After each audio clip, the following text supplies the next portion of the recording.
Commentary on John 6, verse 1 to 15.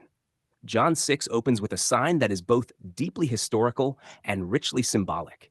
The feeding of the 5,000 is not merely a display of power, but a revelation of fulfillment, an unveiling of what had long been anticipated, now made present in Christ. Verses 1-4.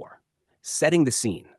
Jesus crosses the Sea of Galilee, and a great multitude follows him, not because they understand him, but because they have seen the signs. Their attraction is rooted in visible miracles, not yet in spiritual perception.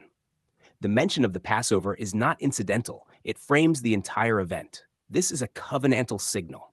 Just as Israel once looked to Moses during Passover, now a greater reality is present.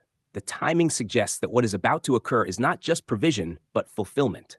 The old Exodus motif is being echoed, yet transformed. Verses 5-7. The testing of Philip Jesus asks Philip where bread can be bought. The text makes clear that this question is not born of uncertainty, but intention. Philip responds naturally, calculating cost and limitation. His answer reflects the mindset of scarcity, measuring sufficiency by human ability. This moment exposes the contrast between earthly reasoning and divine sufficiency. The inability of man sets the stage for the unveiling of what is already present in Christ. Verses 8-10, the loaves and fish. Andrew brings forward a boy with 5 barley loaves and 2 fish. He immediately acknowledges the inadequacy of such provision for so great a crowd.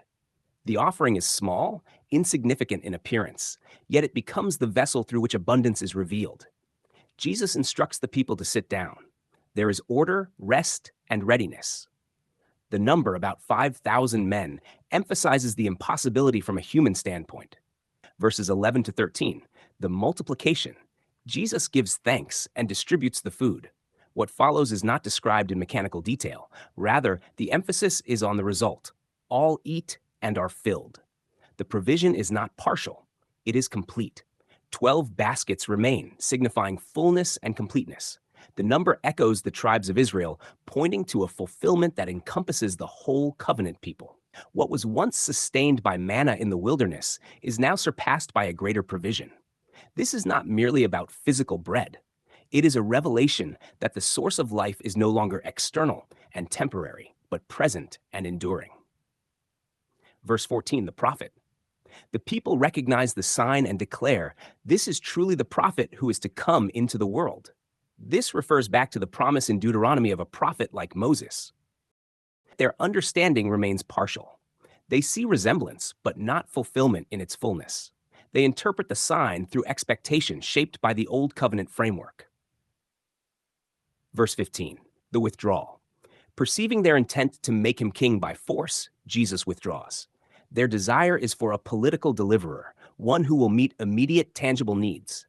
They seek to elevate him within their expectations, rather than receive him as he truly is. His withdrawal reveals that his kingdom is not established through human initiative or force. It is not built on external structures, but on a completed work that transcends earthly systems. Thematic reflection. This passage reveals a transition from shadow to substance. The feeding mirrors the wilderness provision under Moses, yet surpasses it. What was once given daily and temporarily is now revealed as fully present in Christ.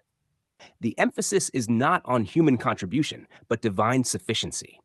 The small offering does not produce the miracle. It simply becomes the context in which abundance is revealed. The crowd's response highlights the tension between expectation and reality. They recognize something significant, yet interpret it through an incomplete lens.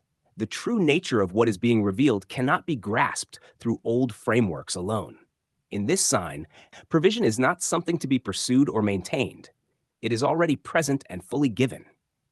The abundance displayed points beyond itself to a reality that is not measured in loaves and fish, but in the completeness found in Christ.